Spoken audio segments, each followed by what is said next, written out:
नमस्कार मित्रों, आप सभी का स्वागत है आज की इस नई वीडियो में।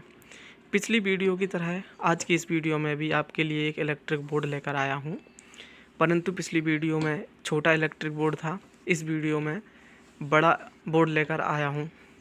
पिछली वीडियो में कुछ 2 या 3 स्विच वाला बोर्ड था, इसमें आपके लिए 6 स्विच और काफ़ी जे सॉकेट वाला बोर्ड लेकर आया हूं।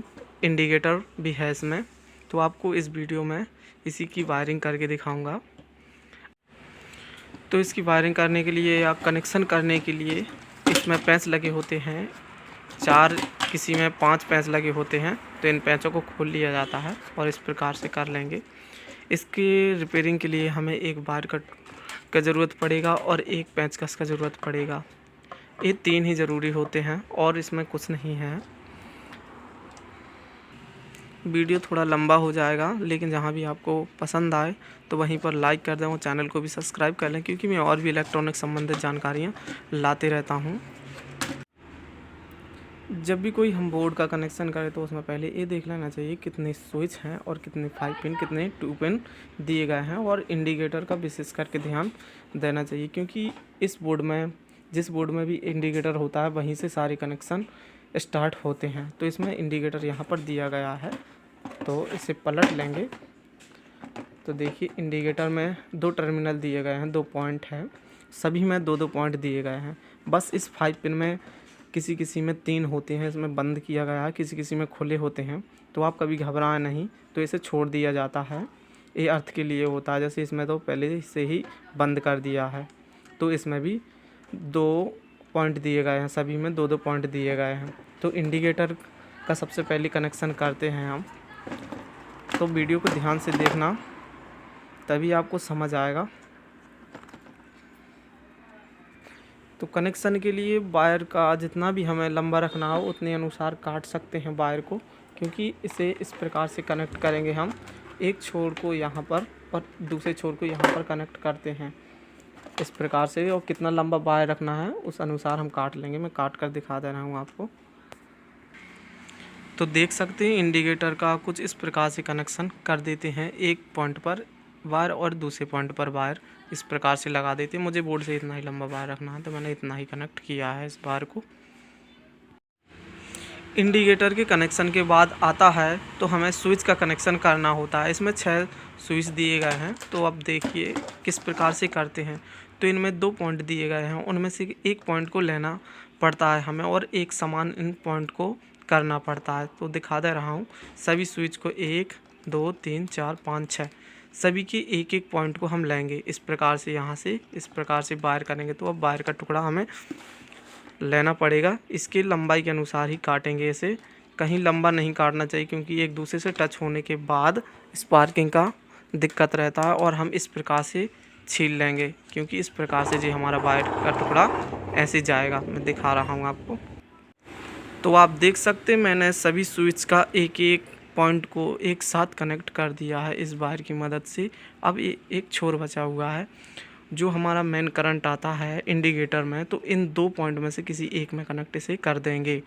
तो इसमें हम कर देंगे, या इसमें भी कर सकते हैं, लेकिन इसमें हम कर देंगे इस प्रकार से कनेक्ट। देखिए स्विच देख लीजिए, जो सारे स्विच ये हैं हमारे 6 स्विच, इन सारे 6 स्विच को कनेक्ट किया 1 2 3 4 5 6, और जो 7वां पॉइंट है तो हमें इस मेन करंट से कनेक्ट इस प्रकार से करना होता है। तो देखिए जी हमारा इस प्रकार से यहाँ पर कनेक्ट हो चुका है।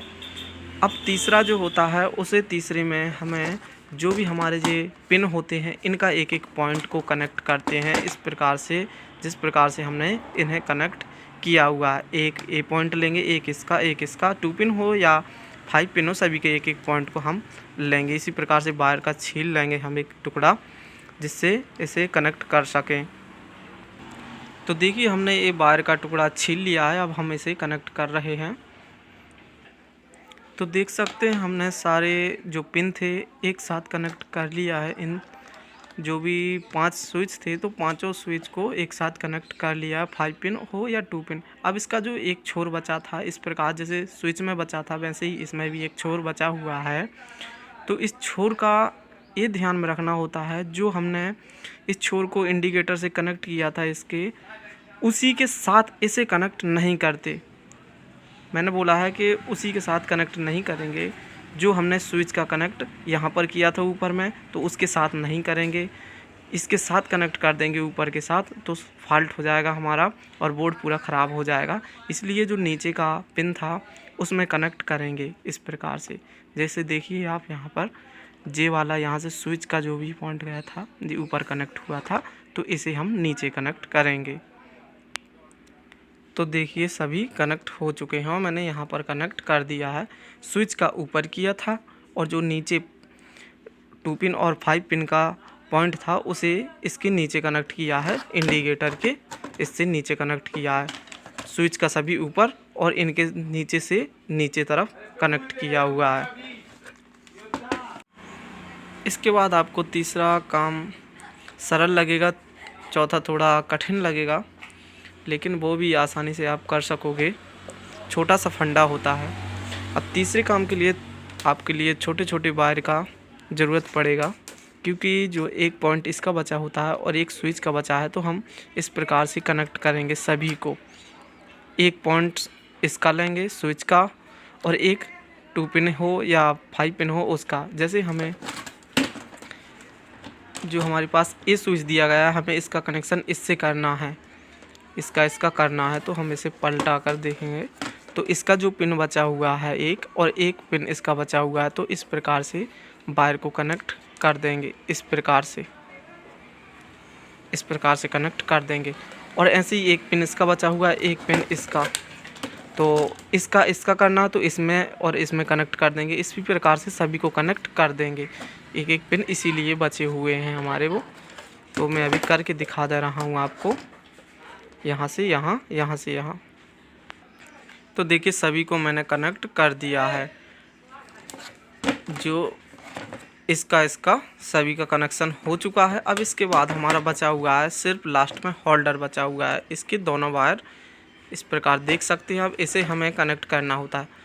तो इसका एक वायर होता है, तो उसे तो एक स्विच के किसी एक पॉइंट से कर देते हैं। तो हमारा स्विच का ये स्विच बचा हुआ है। अब हम इस स्विच के एक पॉइंट से कनेक्ट कर देंगे इस प्रकार से। तो यहाँ पर मैं कनेक्ट कर दे रहा हूँ इसे। फिर बचेगा एक, तो इसका कनेक्शन बताऊँगा, इसे थोड़ा ध्यान से समझना होगा। तो यहाँ पर कनेक्ट कर दे रहे हैं हम। तो देख सकते हैं हमने एक वायर को यहाँ पर कनेक्ट कर दिया है। ये दूसरा वायर बचा है, इसे ध्यान से देखना होगा। और मैं आपके लिए बता दूँ कि आप सोच रहे होंगे कि होल्डर का कनेक्शन कैसे किया है इसके अंदर, तो मुझे पहले बताने का और दिखाने का याद नहीं रहा है। तो जो होल्डर होते हैं, हर एक होल्डर में इसी प्रकार से 2 पॉइंट होते हैं। तो एक पॉइंट से ए वायर को कनेक्ट किया है, एक पॉइंट से इस वायर को कनेक्ट कर देते हैं। इस प्रकार से इन्हें निकाल दिया है और ये पैच लगा देते हैं। तो अब देखिए जो हमारा जो दूसरा कनेक्शन होता है, जो स्विच के जो 2 पिन होते हैं, तो एक का कनेक्शन तो इससे कर दिया है। अब जो दूसरा पॉइंट होता है उसका जी वायर देखना होता है कि वो कहाँ पर गया है। तो ये हमारा पॉइंट जाकर यहाँ पर ऊपर कनेक्ट है। तो जो दूसरा वायर है तो ऊपर से कनेक्ट नहीं करेंगे हम, इसे नीचे कनेक्ट कर देंगे। ऊपर कनेक्ट नहीं करते हैं वरना ये सिस्टम काम नहीं कर देगा। तो यहाँ पर इसे कनेक्ट कर देंगे हम। तो देखिए जी हमने वायर को कनेक्ट कर दिया है। अब इस बोर्ड को हम इस प्रकार से बंद कर देंगे और जो ये छोर बचा हुआ है इसे यहाँ से काट देंगे, तो जो 2 बन जाएगा, जो न्यूटन फेस का काम करेंगे। तो इस प्रकार से हमने इस बोर्ड का वायरिंग कर लिया है आराम से। अब इसे हम चेक कर सकते हैं, इस पेंच को पूरी तरह से बंद कर सकते हैं और अपने बोर्ड को उपयोग में ले सकते हैं। वीडियो थोड़ा सा भी अच्छा लगा हो तो प्लीज़ लाइक कर दें और चैनल को सब्सक्राइब कर दें। और वीडियो देखने के लिए बहुत बहुत धन्यवाद।